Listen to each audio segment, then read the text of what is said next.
Hello students, welcome to science Guru. Science গুরুর আরও একটা ভিডিওতে তোদের সকলকে স্বাগত। আমি তোদের আকাশ স্যার নিয়ে চলে এসেছি ম্যাথামেটিক্সের এবিটিএ টেস্ট পেপারের আরও একটা পেজ। তো আগের ভিডিওগুলো যারা দেখিসনি বা কোনো একটা ভিডিও যাদের বাকি থেকে গেছে তারা আমি বলবো আগে সেই ভিডিওগুলো একবার দেখে নে, কারণ পরপর চলছে তো, তাই একটা কন্টিনিউইটি বজায় রাখার জন্য আগের ভিডিওগুলো কিন্তু তোরা মিস করিস না। আর আমাদের চ্যানেলে তোরা কিন্তু একদম এ টু জেড একদম শেষ পর্যন্ত আমরা এবিটিএ টেস্ট পেপারটা সলভ করাবো, এটা কিন্তু আমরা তোদেরকে কথা দিয়েছি, আর এই কথাটা কিন্তু আমরা শেষ অবধি রাখবো। তাই লাইফ সায়েন্স, ফিজিক্যাল সায়েন্স আর ম্যাথামেটিক্সের জন্য তোদের কোনো চিন্তা নাই, তোরা আমাদের সঙ্গে থাক। আমরা এবিটিএ টেস্ট পেপারের প্রত্যেকটা যে পেজ আছে সেগুলো তোদেরকে আমরা করিয়ে দেব, এবং তোদের মাধ্যমিকের আগে তোদেরকে মাধ্যমিকের যে শর্ট কোশ্চেন, এমসিকিউ, এসএকিউ এর জন্য একদম পোক্তা করে তৈরি করে দেব। ঠিক আছে, তো চলো আর বেশি কথা না বাড়িয়ে আমরা শুরু করি আজকে আমাদের 359 নম্বর পেজটি। চলো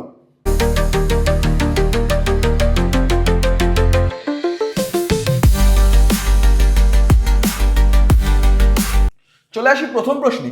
প্রথম প্রশ্ন কি বলছে, 3x² প্লাস 8x প্লাস 2 সমীকরণের বীজদ্বয় আলফা বিটা হলে 1/α প্লাস 1/β এর মান কোনটা হবে? তাহলে দেখো, দুটো বীজ যদি 1/α হয়, একটা যদি আলফার বিটা হয়, তাহলে 1/α আর 1/β মানে কি? এদেরকে যোগ করলে আলফা বিটা আর বিটা প্লাস আলফা। তাহলে ওপরে কি আছে? বীজদ্বয়ের যোগফল। তাহলে বীজদ্বয়ের যোগফল মানে আমরা কি লিখতে পারবো? মাইনাস বি বাই এ। আর নিচটাতে কি আছে? বীজদ্বয়ের গুণফল, তার মানে কি লিখতে পারবো? সি বাই এ লিখতে পারবো। তাহলে এই জিনিসটাকে যদি আমরা উল্টে লিখি, তাহলে minus B by A into A by C. তাহলে এ কেটে গেল, তাহলে অ্যান্সার কি? Minus B by C. এবার মাইনাস বি বাই সি এর মান বসিয়ে দাও। তাহলে বি কোনটা? বি হচ্ছে এখানে 8। তাহলে এখানে কি বসবে অ্যান্সার? তাহলে বি এর জায়গায় বসবে -8 আর সি এর জায়গায় কি বসবে অ্যান্সার? 2। তাহলে কেটে গেলে হলো 4, তার মানে -4 হয়ে গেল এই অঙ্কটার উত্তর। খুব সহজ একটা অঙ্ক। ওকে, নেক্সট কি বলছে? বার্ষিক 8% সরল সুদে কোনো টাকা, কোনো আসল কত বছরে সুদে আসলে 3 গুণ হবে? আমি এই জিনিসটা তোদেরকে কিন্তু অলরেডি অনেক ভিডিওতে আমি বারবার কিন্তু বলে দিয়েছি। সুদে আসলে দ্বিগুণ হওয়া মানে কোনো টাকা সেই যত টাকা আসল ছিল তত টাকায় সুদ হলো, দিয়ে সুদে আসলে কি দ্বিগুণ হয়ে গেল। আর 3 গুণ হওয়া মানে যেই টাকাটা আসল ছিল তার থেকে দ্বিগুণ টাকা সুদ হলো। তাহলে আসল আর দ্বিগুণ টাকা সুদ যোগ হলে 3 গুণ হয়ে যায়। এক্সাম্পল, ধর আমার কাছে 100 টাকা ছিল, এবার যদি তার সুদ আমি 100 টাকায় পাই, তাহলে আমার সুদ আসল কত হলো? 200 হয়ে গেল। এবার ধর 100 টাকা আমি ইনভেস্ট করে আমি যদি সুদ হিসেবে 200 টাকা পাই, তাহলে যোগ করলে তো 300 টাকা হয় না, তাহলে 3 গুণ হয়ে যায়। তাহলে এই জিনিসটা কিন্তু আমরা খেয়াল রাখবো। তাহলে এখানে হচ্ছে পি হচ্ছে যদি আমার এক্স হয়, আই কত হবে আমার? 2x। আর টি কত বলে টি তো না, আর বলে দিয়েছে 8%। তাহলে বার করতে হবে কি আমাদের? টি। তাহলে টি ইকুয়াল টু কি? 100i। আই মানে হচ্ছে কত? 2x by PT. এক্স আর হচ্ছে 8। তাহলে এখানে এক্স এক্স কেটে গেল, এখানে কেটে গেলে 4, এখানে কেটে গেলে হচ্ছে তো 25। তার মানে টাইম কত লাগবে? 25 বছর টাইম লাগবে, অনেক সময়। চলো, তাহলে ডি হচ্ছে এই প্রশ্নটার অ্যান্সার। চলে আসি পরের কোশ্চেন। কি বলছে দেখ, বলছে এবিসিডি বৃত্তস্থ ট্রাপিজিয়ামের এডি সমান্তরাল বিসি। ওকে, আর এবিসি সমান সমান হচ্ছে 65 ডিগ্রি। বেশ, একটা ট্রাপিজিয়াম এঁকে নিই যেটা হচ্ছে বৃত্তস্থ ট্রাপিজিয়াম, আমরা ধরে নেবো এটা বৃত্তস্থ ট্রাপিজিয়াম। চলো, তাহলে এখানে নাম দিয়ে দাও এ বি সি ডি। তাহলে এই দুটো হচ্ছে কি আমার? সমান্তরাল। বেশ, আচ্ছা, এডি সমান্তরাল বিসি বলেছে, তাই তো? তাহলে নামটা একটু উল্টো দিতে হবে। তাহলে এ বি সি ডি, তাহলে এডি সমান্তরাল বিসি। ওকে, এবার বলছে যদি এবিসি যদি হয় 65 ডিগ্রি, এবিসি যদি হয় 65 ডিগ্রি, তাহলে বিসিডি এর মান কত? বিসিডি এর মান কত? এই কোণটার মান কত? ওকে, আমাদেরকে এই জিনিসটা বলে দিয়েছে। তাহলে দেখ, আমরা সাধারণত এই জিনিসটা জানি যে যদি দেখ এটা একটা বৃত্তস্থ ট্রাপিজিয়াম বলেছে, তাহলে ছবিটাকে যদি আমরা বুঝি যে এটা যদি বৃত্তস্থ একটা ট্রাপিজিয়াম হয়, ওকে, এটা যদি একটা বৃত্তস্থ ট্রাপিজিয়াম হয় আর এই বাহুটার সাথে যদি এই বাহুটা যদি সমান্তরাল হয়, তার মানে এটা আমরা জেনে রাখবো। আমাদের দেখবি একটা প্রয়োগেই ছিল যে এই কোণটা যদি 65 হয় তাহলে এই কোণটাও 65 হবে। অর্থাৎ এই সমান্তরাল বাহুর সংলগ্ন যে দুটো কোণ থাকে, যে কোনো একটা, মানে এর সমান্তরাল সংলগ্ন এই দুটো কোণ সমান, আর এই সমান্তরাল বাহুর সংলগ্ন এই যে দুখানা কোণ আছে এই দুটো কোণও কিন্তু সমান। তাহলে এই কোণটা যদি 65 হয় তাহলে এই কোণটা কত হতো, এই কোণটার মানও কিন্তু 65 হবে। এটা কিন্তু আমরা মনে রাখবো যে যে কোনো একটা যদি ট্রাপিজিয়াম থাকে তার একটা দেখবি প্রমাণ তোদের করা আছে, দেখবি বইয়ের প্রয়োগে দেখবি যে এই যে সমান্তরাল বাহু সংলগ্ন যে কোনো একটা যে দুটো কোণ থাকে সেই দুটো কোণের মান কিন্তু পরস্পর সমান হয়, অর্থাৎ এই উপরের দুটো কোণ এই নিচের দুটো কোণ এরা কিন্তু সমান হয়। এটা কিন্তু তোমরা মনে রাখবে। তাহলে এটা হচ্ছে অ্যান্সার, 65 হচ্ছে এই কোশ্চেনটার আমার অ্যান্সার। নেক্সট চলো কি বলছে, 4 নম্বর কোশ্চেন বলছে দুটি লম্ববৃত্তাকার চোঙের আয়তন সমান, তাদের উচ্চতার অনুপাত হচ্ছে 1:2 হলে তাদের ব্যাসার্ধের অনুপাত কত। তাহলে একটা দুটো লম্ববৃত্তাকার চোঙ আছে, তাহলে তাদের আয়তন সমান বলেছে আর উচ্চতার অনুপাত বলেছে কত, 1:2। তার মানে একটার উচ্চতা হচ্ছে h আর একটার উচ্চতা হচ্ছে 2h। ওকে, এবার আয়তন সমান বলেছে, তার মানে কি লম্ববৃত্তাকার চোঙ পাই r1 square h equal to হচ্ছে পাই r2 স্কোয়ার 2h। ওকে, ফর্মুলা আমি বসিয়ে দিলাম। তাহলে দেখো এইচ এখান থেকে কেটে গেল, পাই পাই এখান থেকে কেটে গেল, তাহলে কি r1 square by r2 square সমান সমান কি পড়ে থাকলো, জাস্ট 2 পড়ে থাকলো। তাহলে এবার আমাকে কি চেয়েছে, এবার আমাকে চেয়েছে হচ্ছে ব্যাসার্ধের দৈর্ঘ্যের অনুপাত। তাহলে ব্যাসার্ধ কোনটা, r1 বাই r2, তার মানে কত √2, কি নিচে কিছু নেই মানে 1, তার মানে √2:1, তার মানে অ্যান্সার হয়ে গেল √2:1। তার মানে দেখি কোন অ্যান্সারটা ঠিক হচ্ছে, √2:1, এটা হচ্ছে আমার কারেক্ট অ্যান্সার। ওকে চলো নেক্সট অঙ্ক কি বলছে, নেক্সট অঙ্ক বলছে যে 6, 7, 8, y 14 সংখ্যাগুলির গড় যদি 9 হয়। এই অঙ্ক আমরা বহুতবার করেছি অঙ্কটা, তাই তো। 6 7 কত হয় 13, 21, 35, 35 প্লাস এক্স প্লাস ওয়াই কতগুলো সংখ্যা আছে, এখানে হচ্ছে আমাদের সংখ্যা 3টে 4টে 5টা 6টা ইকুয়াল টু হচ্ছে 9। তাহলে 35 plus X plus Y equal to 6 9 54। তার মানে X plus Y equal to 54 minus 35 মানে হচ্ছে কত দাঁড়াচ্ছে আমার এখানে 19 দাঁড়াচ্ছে, তাই তো। তাহলে অ্যান্সার কত, X plus Y equal to 19 হচ্ছে আমার এই অঙ্কটার উত্তর। লাস্ট কোশ্চেন দেখো কি বলছে, লাস্ট কোশ্চেন বলছে tan theta plus 15 degree equal to যদি √3 হয় তাহলে sin theta plus cos theta equal two কত। তাহলে দেখো tan theta plus 15 degree equal to যদি √3, কি করতে হবে, খুব স্বাভাবিক ব্যাপার, √3 মানে কত, √3 মানে tan 60। তার মানে থিটা প্লাস 15 ইকুয়াল টু যদি √3 হয়, tan theta plus 15 degree equal to যদি √3 হয়, তার মানে tan theta plus 15 degree equal to tan 60 degree. তার মানে theta plus 15 degree equal to 60 degree, তার মানে থিটা ইকুয়াল টু 45 ডিগ্রি। তাহলে 45 ডিগ্রি যদি হয়, এবার আমরা কি জানি sin 45 এর ভ্যালু কত, sin 45 এর ভ্যালু 1/√2, cos 45 এর 1/√2, তাহলে 1/√2 কতগুলো হয়ে গেল, তাহলে 2 × 1/√2। তাহলে এটা কেটে গেলে কি হয়ে যাবে, উপরেও হয়ে যাবে √2। তাহলে অ্যান্সার কি দাঁড়াবে আমার, √2 দাঁড়াবে আমার এই অঙ্কটার উত্তর। আশা করছি তোমরা সবাই এমসিকিউ গুলো খুব ভালোভাবে বুঝতে পেরেছো। ঠিক আছে, আমরা এবার চলে যাই শূন্যস্থান সেকশনে। চলো কি বলছে, বলছে কোনো মূলধনের বার্ষিক শতকরা একই সুদের হারে ড্যাশ বছরের সরল সুদ চক্রবৃদ্ধির পরিমাণ সমান হবে। আমরা জানি কি প্রথম বছরে হয় 1 বছরের সরল সুদ চক্রবৃদ্ধি সুদের পরিমাণ কি হয়, সমানই থাকে। চলো নেক্সট কি বলেছে, a:2 মানে আমরা কি লিখতে পারি a/2 equal to b:2, b:5 মানে হচ্ছে b/5 ইকুয়াল টু c:8 মানে c/8। এটা যদি হলে a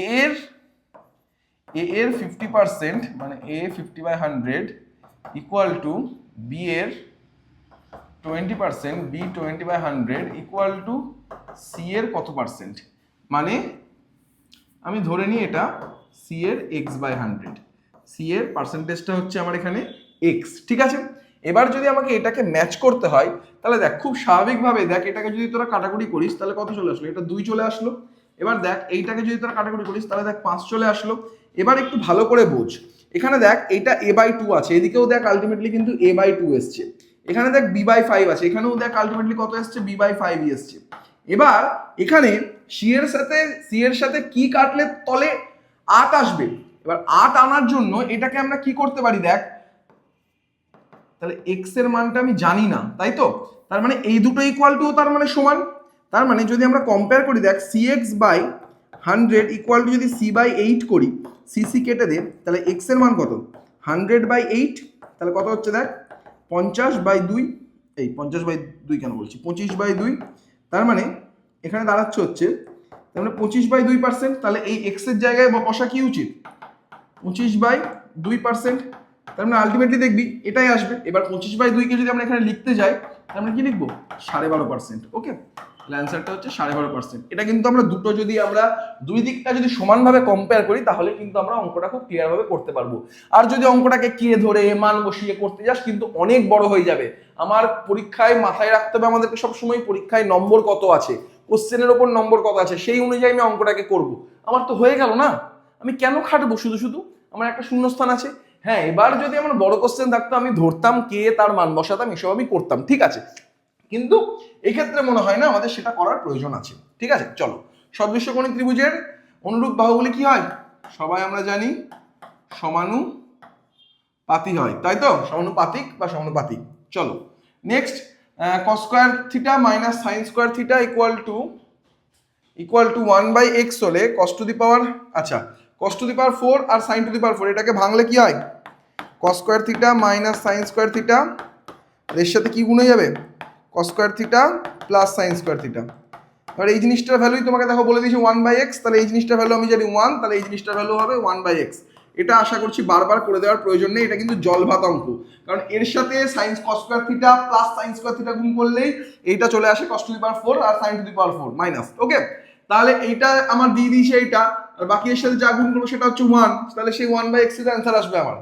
নেক্সট কি বলছে দেখো, একটি লম্ববৃত্তাকার শঙ্কুর আয়তন v ঘন একক, ভূমিতলের ক্ষেত্রফল a বর্গ একক, তাহলে উচ্চতা কত, আয়তন কত বলেছে v, তাহলে v ইকুয়াল টু হচ্ছে লম্ববৃত্তাকার শঙ্কু 1/3 পাই আর স্কয়ার h, আর আয়তন, আচ্ছা ক্ষেত্রফল, ভূমির ক্ষেত্রফল এ বলছে কত পাই আর স্কয়ার, তাই তো, তাহলে এটা থেকে কত ভাগ করলে উচ্চতা ইকুয়াল টু আমি কি লিখতে পারবো, তাহলে উচ্চতা ইকুয়াল টু আমি লিখতে পারবো, দেখ এখান থেকে h ইকুয়াল টু আমি কি লিখতে পারবো, দেখ h এখানে কি করে আসবে, দেখ v এর সাথে এখানে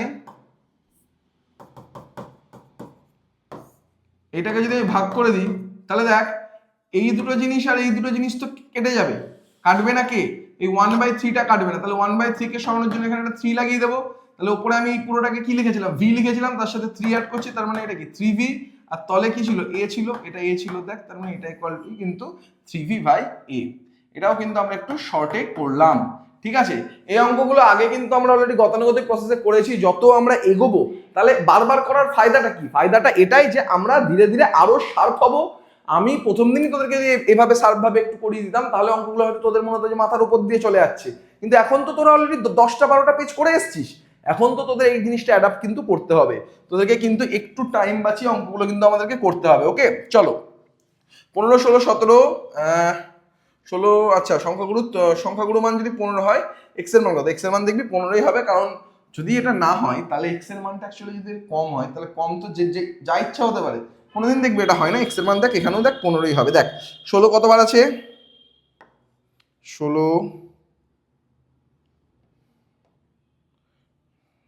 16 আছে দুবার, 15 আছে কি দেখ 17 আছে দুবার, 15 আছে দেখ একবার।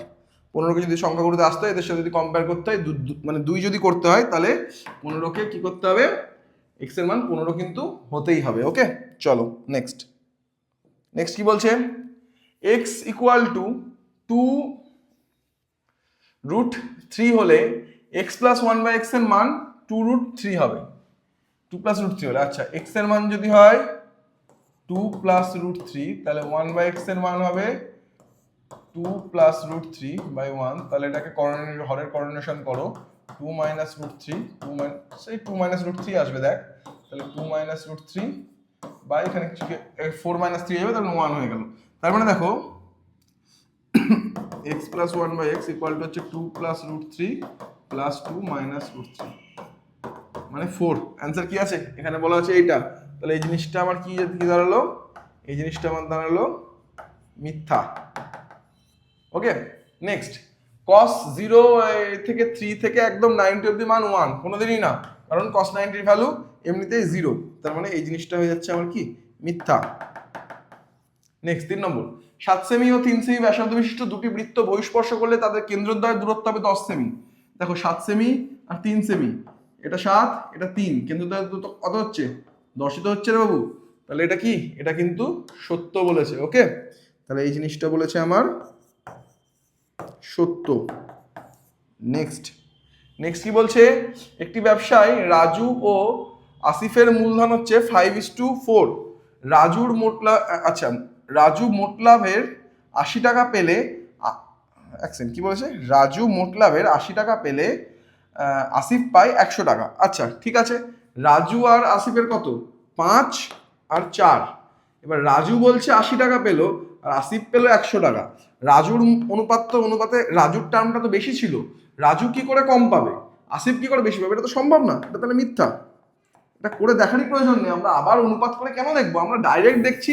যদি দুটোই মানে ধর রাজুর এখানেও বেশি আছে এখানেও বেশি থাকতো তাহলে আমরা একটা করে দেখার ব্যাপার ছিল, কিন্তু রাজুর তো এখানে বেশি এখানে কম, এটা হতে পারে কোনোদিন? কেউ বেশি টাকা ইনভেস্ট করলে দিয়ে লাভ্যাংশ কম টাকা পাচ্ছে, এটা হতে পারে? হ্যাঁ, যদি চিটিং করে তাহলে হতে পারে, যে প্রতারিত হলো তাহলে হতে পারে, সেইটা ধর আমরা অঙ্কে বলে দেওয়া নেই। তাহলে অঙ্কের ক্ষেত্রে কিন্তু যদি আমরা এরকম দেখি ডাইরেক্ট আমরা বলে দেবো, কিন্তু এটা ভুল বলে দেওয়া আছে। ওকে চলো নেক্সট হচ্ছে কি বলছে, ওজাহিদ দুটির ছেদবিন্দু, মানে ধরো যখন আমরা আঁকি এইভাবে, ধরো দুটো ওজাহিদ আছে, এদের ধরো ছেদবিন্দু, তাহলে ছেদবিন্দু থেকে এক্স অক্ষের উপর লম্ব টানলে, এক্স অক্ষের উপর যদি লম্ব টানি, তাহলে এক্স অক্ষ লম্বের ছেদবিন্দুর, এক্স অক্ষ লম্বের যে ছেদবিন্দু মানে এই বিন্দুটা, এটাই হচ্ছে ছেদবিন্দুর ভুজই হলো মধ্যমা। ভুজ মানে কি, এক্স অক্ষের দাগটাকে ভুজ বলা হয়, এটা হলো মধ্যমা। হ্যাঁ এটা ঠিক বলেছে, এটা সত্য। আমরা সবাই জানি, আমরা ওজাহিদ পর থেকে সবাই দেখেছি, এখানে যেটা ছেদ করে এই যে ভ্যালুটা, সেটাই কিন্তু আমরা কি পাই, মধ্যমা হিসেবে আমরা পেয়ে যাই। চলো নেক্সট, একটি অর্ধগোলকের সমগ্রতলের ক্ষেত্রফল হচ্ছে 36 বর্গ সেমি হলে ব্যাসার্ধ সেমি হবে। কত সেমি হবে রে, ব্যাসার্ধ কত সেমি হবে? ইনকমপ্লিট অঙ্ক, অঙ্কটা ইনকমপ্লিট, এটা ইনকমপ্লিট অঙ্ক, দেওয়া নেই। চলো চলে যাই আমরা নেক্সট পাতায়। নেক্সট এবার শুরু হচ্ছে আমাদের 2 মার্কসের কোশ্চেন।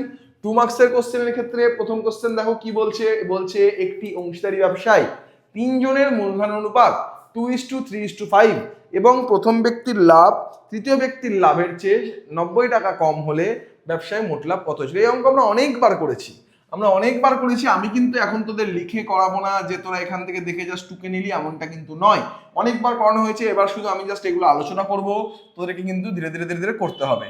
তাহলে প্রথম ব্যক্তি কত 2x, দ্বিতীয় ব্যক্তি 3x, তৃতীয় ব্যক্তি 5x। ওকে, তাহলে প্রথম ব্যক্তির লাভ তৃতীয় ব্যক্তির লাভের চেয়ে 90 টাকা কম, তাহলে তৃতীয় ব্যক্তির লাভ কত, এইটা, প্রথম ব্যক্তির লাভ কত, এইটা, তার মানে 5x - 2x = 90 ডিগ্রি লিখছি কারণে। হ্যাঁ, তার মানে 3x = 90, তার মানে x = কত, আবার ডিগ্রি, টাকা, তাহলে x = 30 টাকা।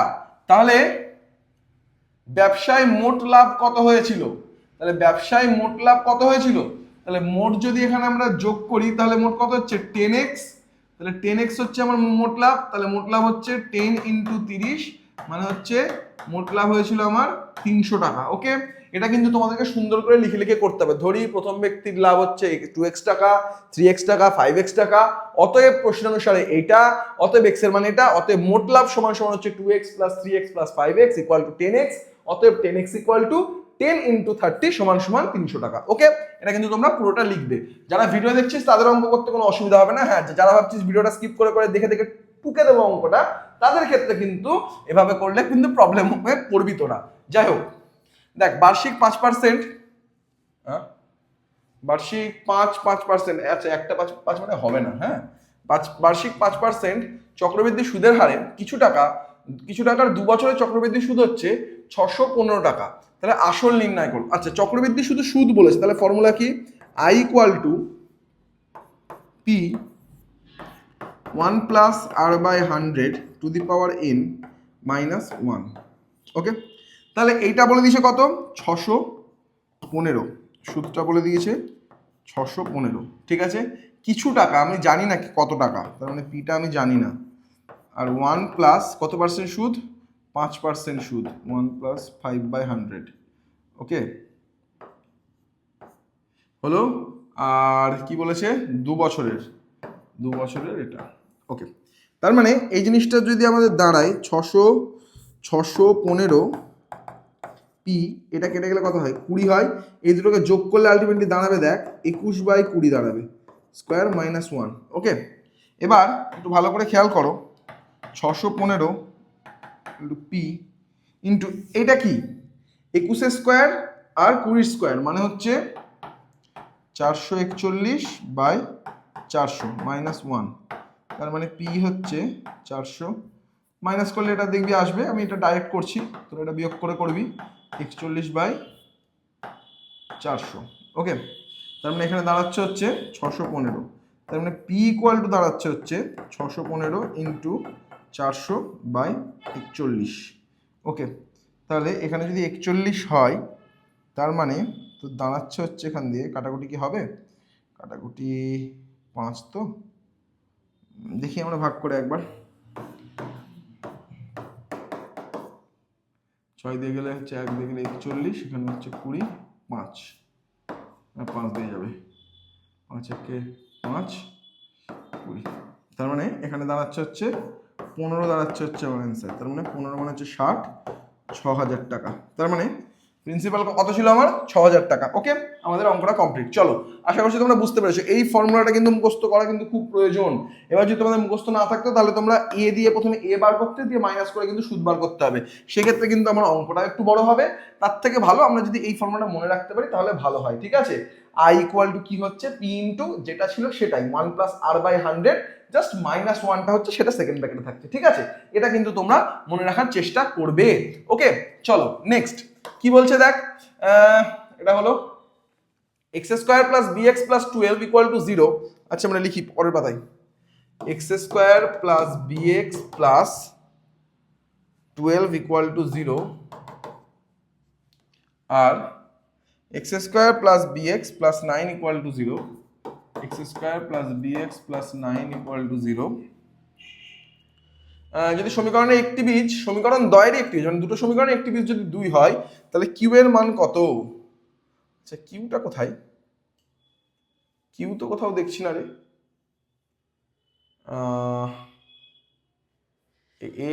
X square plus B X plus 12 equal to 0, আর X square plus B X plus 9 equal to 0। তাহলে একটি বীজ 2 হলে কিউ এর মান কত? কিউ তো এখানে কিছু নেই, প্রথম কথা কিউ তো নেই, কিউ বলতে কিছু নেই এখানে। এটা কি কিউ হতো? এই 9টা কি কিউ হতো? এটা কি এরকম হতো কিউ? কিউ লিখতে গিয়ে 9 লিখেছে, যাই হোক অঙ্কটা আমাদের গন্ডগোল আছে। ঠিক আছে, যদি এইটা যদি কিউ হতো আমার, বাই চান্স যদি এটা কিউ হতো, তাহলে কি করতাম, এই 2টা এই সমীকরণে পুট করতাম, দিয়ে এখান থেকে বি এর একটা ভ্যালু পেতাম, সেই বি এর মানটা গিয়ে আমি এই সমীকরণে পুট করতাম, সেখান থেকে আমি কিউ এর মানটাকে বার করতাম। কিন্তু এখানে যেহেতু নেই তাহলে অঙ্কটা আমরা করছি না। চলো নেক্সট অঙ্কে আমরা চলে যাই। নেক্সট অঙ্ক কি বলছে, x varies as y z, x varies as y z আর y varies as zx, y varies as zx। তাহলে দেখাও যে z একটি ধ্রুবক। খুব সহজ অঙ্ক এটা আমাদের। তাহলে x equal two k1 yz, আমি বারবার বলেছি ব্র্যাকেটে কিন্তু তোমরা লিখবে k1 অশূন্য ভেদ ধ্রুবক, কথাটা কিন্তু লিখবে। y ইকুয়াল টু হচ্ছে k2 zx হলো, এবার যদি দুটোকে গুণ করে দাও তাহলে xy ইকুয়াল টু হচ্ছে k1 y x z square, গুণ করলে দেখবি এটাই হয়। তার মানে দেখো এক্স ওয়াই, এদিকে এক্স ওয়াইটা এদিকে এসে বাই হয়ে গেল, তাহলে কে ওয়ান, আচ্ছা কে টুর মানটা আমরা বসাইনি, আচ্ছা ভ্যালুগুলো আমরা তোদের সুবিধার জন্য পরপরই বসাই। X y equal to K one y z into k two z x. Okay, তার মানে দেখো এদিক থেকে এক্স ওয়াই কেটে গেল, তার মানে দেখো one equal to K one K two Z square, তার মানে Z square equal two 1/k1 k2, তাহলে Z equal to √1/k1 k2। তাহলে এটা তো একটা কি অশূন্য ভেদ ধ্রুবক, তো তাহলে কি বলেছিল, অশূন্য ভেদ ধ্রুবকই তো কিছু প্রমাণ করতে বলেছিল। তাহলে এটাকে আমরা যদি k3 ধরে নিই, তাহলে k3 হচ্ছে একটা অশূন্য ভেদ ধ্রুবক, তাহলে z এর মান হচ্ছে একটা অশূন্য ভেদ ধ্রুবক। ওকে, আমাদের এটা প্রমাণিত। চলো নেক্সট অঙ্ক কি বলছে, নেক্সট অঙ্ক বলছে এবিসি এর এবিসি সমান সমান যদি 90 ডিগ্রি হয় আর এবি ইকুয়াল টু যদি 5 সেমি হয়, বিসি ইকুয়াল টু যদি 12 সেমি হয়, তাহলে ওই ত্রিভুজের পরিব্যাসার্ধের দৈর্ঘ্য কত? এটা একটা সহজ অঙ্ক। এবিসি পরিব্যাসার্ধ, এবিসি একটা পরিব্যাসার্ধ বলছি কেন, এবিসি হচ্ছে একটা আচ্ছা সমকোণকে বি, আচ্ছা এবিসি একটা ত্রিভুজ যার এবি হচ্ছে 5 আর বিসি হচ্ছে 12, এবি হচ্ছে 5, বিসি হচ্ছে 12।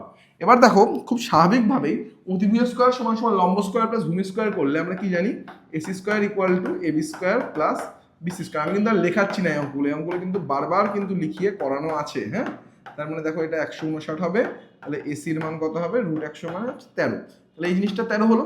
এবার বলছে পরিব্যাসার্ধের দৈর্ঘ্য কত, পরিব্যাসার্ধের দৈর্ঘ্য। আচ্ছা সমকোণী ত্রিভুজের পরিব্যাসার্ধ কোথায় অবস্থান করে রে? সমকোণী ত্রিভুজের পরিব্যাসার্ধ হচ্ছে অতিভুজের অর্ধেকটা, ঠিক আছে। আর পরিব্যাসার্ধের যে কেন্দ্র পরিকেন্দ্র এইটাকে বলা হয় পরিকেন্দ্র, এই পরিকেন্দ্রটাই হয় অতিভুজের মধ্যবিন্দু। এই কথাটা তোমাদের কিন্তু লিখতে হবে যে আমরা জানি অতিভুজের আমরা জানি সমকোণী ত্রিভুজের ক্ষেত্রে পরিব্যাসার্ধ বলছি পরিকেন্দ্রের যে পরিকেন্দ্রটা অতিভুজের মধ্যবিন্দু হয়, অর্থাৎ অতিভুজের অর্ধেক ইকুয়াল টু হচ্ছে পরিব্যাসার্ধ। অতএব পরিব্যাসার্ধ ইকুয়াল টু তোমরা লিখবে 13/2 সমান সমান 6.5 সেমি। ওকে, এটা হবে তোমাদের অ্যাপ্রোপ্রিয়েট উত্তর। ওকে চলো নেক্সট কোশ্চেন আমরা চলে যাই। নেক্সট কোশ্চেন হচ্ছে একটি বৃত্তের দুটি জ্যা PQ এবং PR লম্ব। তাহলে আচ্ছা এই অঙ্কটা আমরা আগেও পেয়েছি, দেখো এখানে কি বলছে, এই রাফটা আমি মুছে দিচ্ছি। একটা বৃত্তের PQ আর PR, PQ আর PR এরা হচ্ছে পরস্পর লম্ব, এই কোণটা 90 ডিগ্রি। ওকে, এবার খুব স্বাভাবিকভাবেই বলেছে কি বলেছে, বৃত্তের ব্যাসার্ধের দৈর্ঘ্য আর হলে QR জ্যায়ের দৈর্ঘ্য কত? QR জ্যা হচ্ছে এটা। এবার খুব স্বাভাবিকভাবে দেখো এটা যখন 90 ডিগ্রি হয়েছে তার মানে আমরা কি জানি একমাত্র অর্ধবৃত্তস্থ, এটা তো একটা বৃত্তস্থ কোণ, একমাত্র আমরা কি জানি অর্ধবৃত্তস্থ কোণই হচ্ছে সমকোণ। তাহলে লিখবে অর্ধবৃত্তস্থ কোণ সমকোণ, অতএব QR এটা কি QR জ্যা হলো বৃত্তের ব্যাস। তাহলে ব্যাসার্ধের মান কত বলেছিল? আর সেমি, তাহলে এটার মান কত হবে? QR এর মান 2R সেমি। ওকে, এটা হলো আমার এই কোশ্চেনের অ্যান্সার। খুব সহজ একটা প্রশ্ন, জাস্ট আমাদের ওই অর্ধবৃত্তস্থ কোণ সমকোণ, অতএব এই দুটো যেহেতু 90 ডিগ্রিতে আছে অতএব এটা একটা অর্ধবৃত্তস্থ কোণ, অতএব QR জ্যাটি হচ্ছে ব্যাস, অতএব তার মান হচ্ছে 2 × R সমান সমান 2R সেমি। ওকে, আশা করছি তোমরা এই অঙ্কগুলো খুব ভালোভাবে বুঝতে পেরে গেছো। চলো আমরা চলে যাই লাস্ট পাতায় দেখো কি বলছে। অনেক অঙ্ক দেখো রিপিট হতে শুরু করেছে, তাই তো রিপিট হচ্ছে, আর আরো অনেক সহজভাবে আমরা জিনিসটা করতে পারছি, আরো অনেক টাইম আমাদের কম লাগছে। তাই যত ধৈর্য ধরে করবো দেখবে যেদিন আমাদের শেষ পেজটা আমরা কমপ্লিট করবো না, বা শেষ পেজ বাদ দে, আর আমাদের এর থেকে আর যখন আমরা আরো 5-10টা পেজ করে ফেলবো না, তখন দেখবি এই 1 নম্বর 2 নম্বর কোশ্চেনটা কিছুই মনে হচ্ছে না, এই পার্টটা জাস্ট আমরা এমনি সলভ করে ফেলবো। এই জিনিসটা কিন্তু আমাদেরকে মাধ্যমিকের আগে প্রিপারেশন করে নেওয়া নিজেদেরকে খুব জরুরি। আর যারা একদম সারা বছর পড়াশোনা করিসনি তারা এইগুলো যত দেখবি অন্তত কিছু তো লিখে আসতে পারবি না বাবা। এই যে চোখে দেখছিস সারাক্ষণ, যদি ভালো করে মন দিয়ে জিনিসগুলো দেখিস, সময় খুব কম, এই সময়ে এর থেকে ভালো প্রিপারেশন কিন্তু তোরা আর কোথাও করতে পারবি না। মানে আমি শুধু আমার ভিডিওর কথা বলছি না, এই টেস্ট পেপার সলভিং এর থেকে ভালো প্রিপারেশন কিন্তু আর হবে না। এবার হ্যাঁ, তোদের যদি বইটা ভালো করে না হয়ে থাকে বইটা অবশ্যই আগে কর, কিন্তু শর্ট প্রশ্নের জন্য কিন্তু এই টেস্ট পেপারের শর্ট কোশ্চেনগুলো একটু বারবার রিভিশন করতে থাক, তবেই কিন্তু গিয়ে ওই শর্ট কোশ্চেনের নাম্বারগুলো পাবি। আর অঙ্কে হিউজ একটা শর্ট কোশ্চেনের নাম্বার থাকে, তো তাই জন্য আমাদের এই বারবার এই কথাগুলো বলা। x ইকুয়াল টু, চলো পরের question, x equal to a sec theta আর y equal to b tan theta. আচ্ছা, y equal to b tan theta, খুব সহজ অঙ্ক। তাহলে sec থিটা ইকুয়াল টু কি x/a আর tan theta equal to y/b। থিটাকে বর্জন করতে বলেছে, তাহলে আমরা ফর্মুলা আমরা তো সূত্র জানি, sec square theta minus tan square theta equal two 1। তার মানে কি x² / a² minus y² / b² equal to 1। Complete, theta বহির্ভূত সম্পর্ক কমপ্লিট আমার। চলো এই পেজের 2 নম্বর কোশ্চেনগুলো খুব সহজই আসছে আপাতত, দেখা যাক। 2 sin square theta minus 5 sin square theta plus 2 equal to 0 হলে থিটার মান যদি 0 থেকে 90-র মধ্যে হয় তাহলে থিটা এর মান কত? তাহলে 2 sin square theta minus 5 sin theta plus 2 equal to 0। এটা একটা দ্বিঘাত সমীকরণ মতন করে ধর। এটা ধর 2x² - 5x + 2 আছে, তার মানে কি করব আমরা? 2 sin square theta minus 4 sine theta minus sine theta plus 2 equal to 0। তাহলে এখান থেকে কমন নিয়ে নাও, 2 সাইন থিটা কমন নিয়ে নাও, তাহলে কি পড়ে থাকবে সাইন থিটা মাইনাস 2 পড়ে থাকবে, আর এখান থেকে মাইনাস 1 নিয়ে নাও, তাহলেও সাইন থিটা মাইনাস 2 পড়ে থাকবে ইকুয়াল টু 0। তার মানে দেখো সাইন থিটা মাইনাস 2 যদি এবার কমন নিয়ে নাও তাহলে কি পড়ে থাকবে 2 sine theta minus 1 equal to 0। তার মানে দেখো sine theta minus 2 equal to 0, আরেকটা হচ্ছে 2 sine theta minus 1 equal to 0। তাহলে এখানে সাইন থিটা ইকুয়াল টু তুই পাবি 1টা এদিকে চলে যাবে আর 2টা ভাগ হিসেবে পাবি 1/2, আর এখানে সাইন থিটা ইকুয়াল টু পাবি কি 2। এবার দেখো থিটার মান যেহেতু 0 থেকে 90 এর মধ্যে ভ্যারি করছে, আর সেইটা যদি আমরা জানি 0 থেকে 1 এর মধ্যে হচ্ছে, তাহলে এই জিনিসটা অলরেডি কখনোই গ্রাহ্য নয়, সাইন থিটার মান 2 কখনো এখানে আবার হবে না। আর তাহলে সাইন থিটার মানে এখানে হাফ এসছে, হাফ মানে কত সাইন 30 ডিগ্রি। ওকে, তাহলে সাইন 30 ডিগ্রির মান হচ্ছে হাফ, তাহলে থিটার মান আমরা কত পেলাম, থিটার মান হচ্ছে আমাদের কত 30 ডিগ্রি। ওকে, এটা হয়ে গেল আমার এই অঙ্কটার উত্তর। চলো এবার আমাদের চলে আসছে এবার 9 নম্বর প্রশ্নটায় কি বলছে, একটি আয়তঘনকের দৈর্ঘ্য প্রস্থ উচ্চতা প্রত্যেকটি 50% কমালে প্রাথমিক আয়তনটির প্রাথমিক ও পরিবর্তিত আয়তনের অনুপাত কত হবে। খুব সহজ একটা অঙ্ক, আমি এটা কিন্তু পুরো লিখিয়ে করাবো না, আমি শুধু রাফেই করাবো। আমি তোদেরকে বারবার একটা কথা কি বলি, যখনই 50% কমানোর, আমি এটা সবাইকে বলি, আমার তোরা অনলাইনে বল অফলাইনে বল, আমি সবসময় সবাইকে একটা কথাই বলি যে যখনই 50% কমানোর কোনো কিছুতে বিষয় আসছে, সেটাকে আমি যদি এক্স ধরি, তার 50% কমালে সেটা হয়ে যাবে x/2, তার থেকে বেটার আমি 2x ধরে নিই না, তাহলে জিনিসটা তো এক্স আসছে, আমাকে ফ্র্যাকশনে ক্যালকুলেশন করতে হবে না। তার মানে আমরা দৈর্ঘ্যকে আমরা ধরে নিতে পারি 2a, প্রস্থকে ধরে নিতে পারি আমরা 2b, আর উচ্চতাকে 2c একক। ওকে, তাহলে কমে গিয়ে হলো কত a, b আর c। আগে কত ছিল, তার মানে ক্ষেত্রফল, এই ক্ষেত্রফল বলছি কেন, আয়তন 8 abc ঘন একক, এখন কত হলো abc ঘন একক। তার মানে কি বার করতে বলেছে, আমাকে বার করতে বলেছে পার্শ্বতলের আচ্ছা পরিবর্তিত আয়তনের অনুপাত, আয়তনের, আচ্ছা আগে কে, আগে হচ্ছে প্রাথমিক তারপরে পরিবর্তিত, তাহলে প্রাথমিক কোনটা 8 abc is to abc, তার মানে দেখো abc abc কেটে গেল, তার মানে কত 8:1। জাস্ট তোমরা এটুকু লিখে লিখে করে দেবে, প্রথমে দৈর্ঘ্য ছিল এত, প্রস্থ ছিল এত, উচ্চতা ছিল এত, অতএব 50% কমে গেলে দৈর্ঘ্য হলো এত, প্রস্থ হলো এত, উচ্চতা হলো এত, হয়ে গেল। তার মানে কি, এবার আয়তন আগে ছিল এত, আয়তন এখন হলো এত, তাহলে অতএব এদের প্রাথমিক আর এখনকার আয়তনের মধ্যে অনুপাত হচ্ছে এত। এটা তোমরা লিখে লিখে কিন্তু করবে। আশা করছি তোমাদেরকে এভাবে আমি পুরো অঙ্কটা বুঝিয়ে ফেলতে পেরেছি।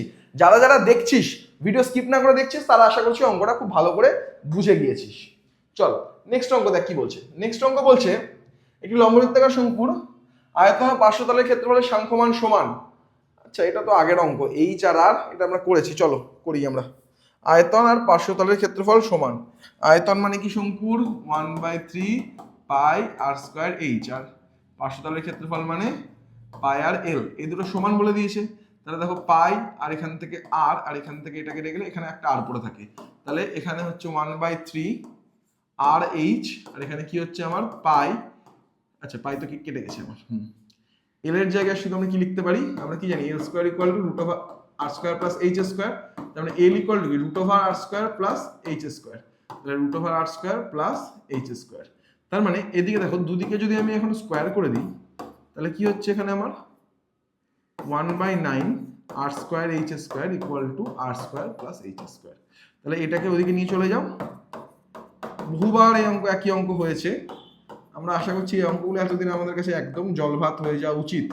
তাহলে r square by r square h square plus h square by r square h square, h square square কাটলো, আর স্কয়ার কাটলো, তাহলে কি চলে আসলো 1/h square plus 1/r square equal to answer কত আসলো আমার 1/9 হয়ে গেল আমার এই অঙ্কটার উত্তর। চলো তাহলে 1/h আর 1/r ছিল তাই তো, হ্যাঁ 1/h square plus 1/r square, আমার অ্যান্সার চলে আসলো দেখো 1/9। চলো কমপ্লিট।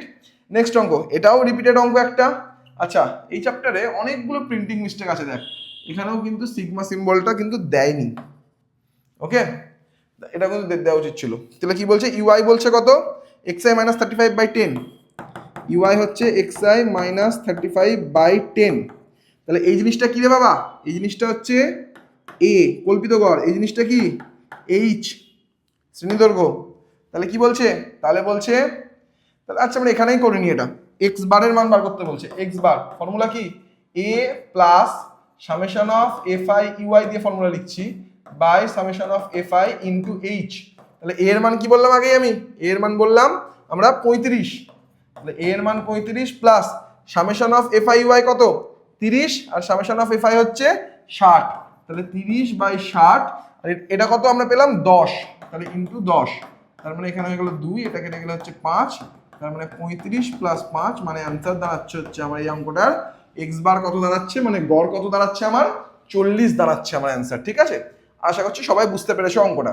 নেক্সট অঙ্ক দেখো কি বলছে, নেক্সট অঙ্ক বলছে 11, 12 এই সংখ্যাগুলো যতগুলো আছে ঊর্ধ্বক্রম অনুসারে সাজানো আছে, তাদের মধ্যমা যদি 24 হয় তাহলে এক্স এর মান নির্ণয় করো। আচ্ছা মধ্যমা 24, প্রথমত দেখো কতগুলো সংখ্যা আছে, 1 2 3, এটা একটা 4, এটা একটা 5, এটা একটা 6, আচ্ছা 1 2 3 4 5 6 7 8 9, নখানা সংখ্যা আছে। তাহলে নখানা সংখ্যা মানে কি, নখানা সংখ্যা মানে বিজোড় সংখ্যা আছে, বিজোড় সংখ্যার ক্ষেত্রে মধ্যমা কি হয়, আমার এন হচ্ছে কত 9, তাই তো। বিজোড় সংখ্যার ক্ষেত্রে আমার হচ্ছে n + 1/2টাই হচ্ছে আমার মধ্যমা, এততম পদটাই হচ্ছে আমার মধ্যমা। তাহলে এটা কত, n + 2 মানে হচ্ছে 9 + 1/2 মানে কত 10তম পদটাই হচ্ছে আমার, এই কি বলছি পাগল হয়ে গেছি, 5তম পদটা হচ্ছে আমার মধ্যমা। তাহলে 5তম পদ কোনটা রে বাবা, 1 2 3 4 5, এইটা হচ্ছে মধ্যমা, x + 4টা হচ্ছে মধ্যমা, আর মধ্যমা কত বলে দিয়েছে 24 বলে দিয়েছে। তার মানে আমরা কি বলতে পারি দেখো, x + 4 = হচ্ছে আমার 24, তাহলে x এর মান কত 24 - 4 মানে হচ্ছে x এর মান কত দাঁড়ালো আমার 20 দাঁড়াচ্ছে না আমার, তাহলে x এর মান এখানে হয়ে গেল আমাদের 20। ঠিক আছে, তাহলে এটাই ছিল আমাদের 12 নম্বর অঙ্ক। তাহলে এই অঙ্কটার মাধ্যমে আমাদের এই পেজটা কি হলো, কমপ্লিট হয়ে গেল। তাহলে আরো একটা পেজ আমাদের কমপ্লিট হয়ে গেল, আমাদের কমপ্লিট হয়ে গেল হচ্ছে 359 পেজ। পরের দিন আমরা আরো একটা পেজ নিয়ে আসছি, রেগুলার ভিডিও যেমন মানে এতদিন দিয়ে এসেছি সেভাবেই তোদেরকে দিতে থাকবো, তোরাও কিন্তু সেভাবে দেখতে থাক ভিডিওটা, ভালো রেসপন্স কর, ভিডিওটা ভালো লাগলে লাইক কর, কমেন্ট কর, কমেন্ট করে জানা, ভালো লাগলেও জানা, কিছু খারাপ লাগলেও জানা, কোনো অঙ্ক যদি বাই চান্স কোনো একটা মিস্টেক হয়ে যায় তাহলে সেটাও আমাকে বল তোরা, সেই জিনিসটা কিন্তু আমি তোদের কমেন্টে শর্ট আউট করে দেওয়ার চেষ্টা করব। ওকে, আর পরবর্তী ভিডিওগুলোর জন্য তো চ্যানেলটাকে সাবস্ক্রাইব করে রাখ, বন্ধুদের সাথে একটু বেশি বেশি করে শেয়ার কর, সেটা আমাদের জন্য অনেকটা হেল্পফুল।